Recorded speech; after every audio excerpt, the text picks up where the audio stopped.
this week's edition of Now You Know Sports. I'm Creighton. And I'm Mike. And this week we're talking a little NFL, a little NBA rookie action.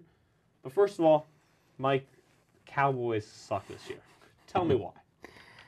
I'm pretty sure everything that could go wrong with the NFL team has gone wrong with the Cowboys this year. I mean, they haven't been able to get together offensively.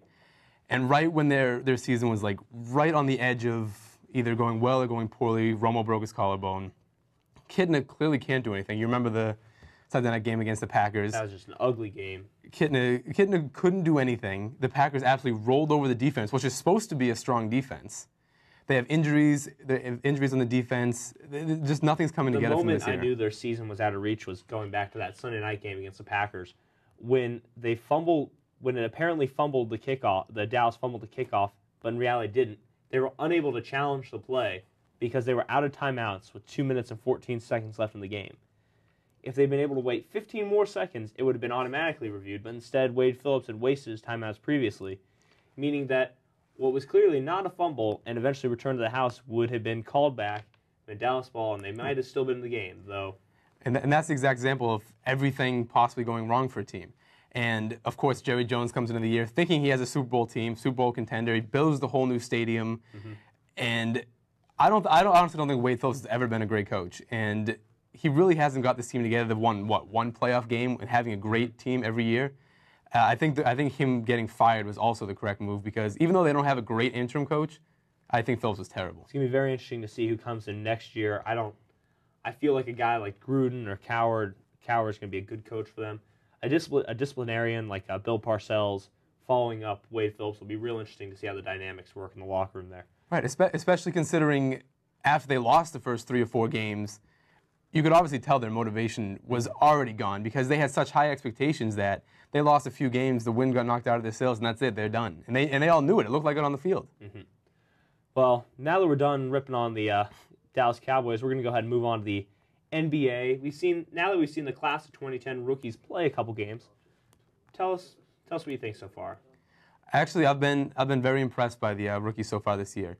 I would, at first instinct, I would say John Wall, because he's playing on an awful team. He obviously has a spotlight. But my favorite rookie this year is definitely going to be Blake Griffin. Seeing the height and the body size he has, but be able to be as quick as he is, be able to do as many post moves as he can, score as well as he can, averaging double-digit rebounds. I don't think anyone's. I said it in the previous episodes. I think Blake Griffin's going to come out. And after watching him play a few games, I still think Blake Griffin's going to be far and above everyone in the rookie class. I think it was the opening game for the Clippers season, and it was at home in LA against the Portland Trail Blazers. And Blake Griffin's first professional points were on a put-back dunk. And he just exploded from a standing position, and it was very impressive. His athleticism is off the charts.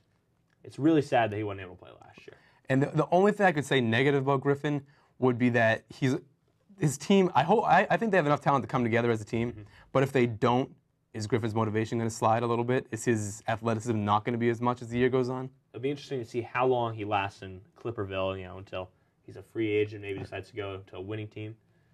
But there was another number 1 overall pick making his debut this year, John Wall. Tell us about your actual impressions of John. I know you said he's not as impressive as Blake. Well, I mean, obviously they play 2 completely different positions, but the fact that it already has become John Wall's team, even though Gilbert Arenas is supposed to be the best player on the team, one of the best players in the league. I think Gilbert Arenas is either going to be traded, or I don't know what's going to happen to him, but I'm pretty sure Wall's going to take over the team. But at the same time, he's still a rookie. He's a point guard. He always has the ball. I feel like turnovers are going to be a continuous issue for Wall, and he's got the points and assists. If he can keep those numbers as high as they've been, then he might be able to overtake Griffin, but the turnovers are going to be an issue. He's very fast. I don't know if anyone's noticed that, but John Wall is very fast. And playing 2K11, you really see that he's real quick. I think that he's going to be very impressive. It's not going to be too long before Gilbert Arenas is out of Washington, D.C., which is a shame, because just 3 years ago, he was one of the most charismatic, and if not best players in the NBA. Agent Zero was, everyone kind of knows he's got some issues, and hopefully he lands with a good team that needs a point guard. A team that might be kind of fun to see him with is the Miami Heat. See him run the point guard there. Be an interesting team.